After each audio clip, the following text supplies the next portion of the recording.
Okay. Assalamualaikum, saya Rizalman. Hari ini saya nak tunjuk dekat korang untuk ujian RPK. Jom kita pergi. Assalamualaikum. Kali ini saya nak tunjuk untuk ujian RPK. RPK yang video lepas-lepas tu kita buat menggunakan stick ataupun pen, tunjuk dengan pen sebab dia oleh kerana kesan daripada COVID. Jadi kita tak perlu banyak sentuhan. Jadi sekarang kita dah pasal bebas daripada COVID, ya. Jadi saya nak tunjuk cara yang asal sebenarnya lah untuk ujian RPK. Jadi bila saya tunjuk dan saya nak Rizalman pun buat sekali lah ikut apa yang saya ajar. Boleh mana? Okey. Jadi macam ni mula-mula kita kena perkenalkan nama. Nama. Diri di sebelah kiri kereta. Pegawai JPJ berada kat depan. Kita kena ucap selamat. Ucap selamat. Assalamualaikum tuan. Nama saya, nombor IC. Kemudian tamat tempoh lesen L saya pada sekian-sekian. Dan juga terus untuk kita buat RPK tadi. Masa kita perkenalkan nama, kita pandang tester tu, JPJ tu. Bila kita buat pemeriksaan, kita just pegang, sentuh dan juga kita sampaikan pemeriksaan kita pada tu. Suara kita kena sampai dekat tester lah. Jangan kita cakap berbisik. Tahu, kita kena sampai suara tu kita rasa sampaikan dekat tester tu. Boleh buat? Mula perkenalkan nama, ucap selamat. Selamat pagi cik. Saya Muhammad Rizalman bin Ramli. Nombor IC 893. Pemegang lesen L. Tarikh tamat tempoh Kelas D. Yang tamat tempoh 12 hari bulan 9 2022. Okey. Tarikh cukai jalan tamat tempoh pada 9 hari bulan 9 2022. Nombor pendaftaran VAC 601. Cermin hadapan tidak retak, tidak pecah, tidak retak dalam berkeadaan baik. Kedua-dua getah wiper dalam berkeadaan tidak rosak dan dalam berkeadaan baik. Bonet depan dan bumper depan tidak kemik dan retak dalam keadaan baik.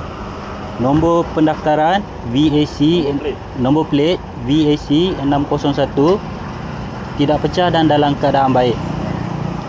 Kedua-dua lampu depan tidak retak dan dalam berkeadaan baik.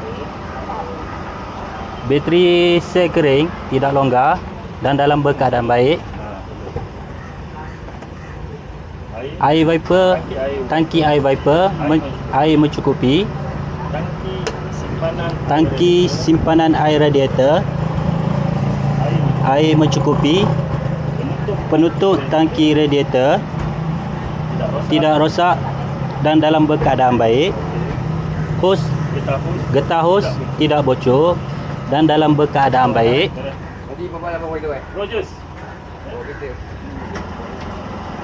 Minyak brek mencukupi. Sukatan maksimum dalam berkeadaan baik. Penyukat minyak enjin.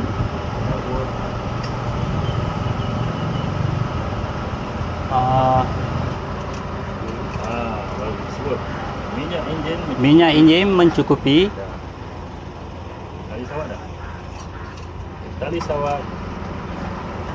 Tali sawat tidak longgar dan tidak putus dalam berkeadaan baik. Tayar depan bunga masih tebal. Angin mencukupi. Fizikal dalam berkeadaan baik. Lampu isyarat depan pecah tapi boleh digunakan, masih boleh digunakan dalam berkeadaan baik. Cermin sisi belah kanan tidak pecah dan dalam berkeadaan baik. Kedua-dua cermin pintu belah kanan tidak pecah dalam berkeadaan baik.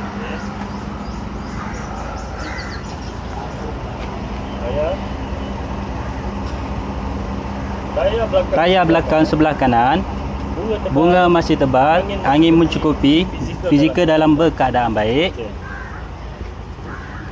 Lampu brek belakang dan cermin tidak pecah dalam berkeadaan baik.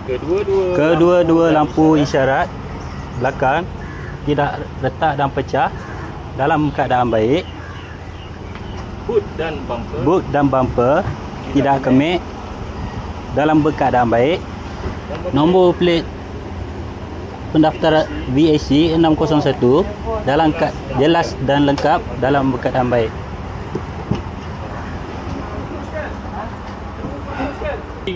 Segi tiga amaran ada.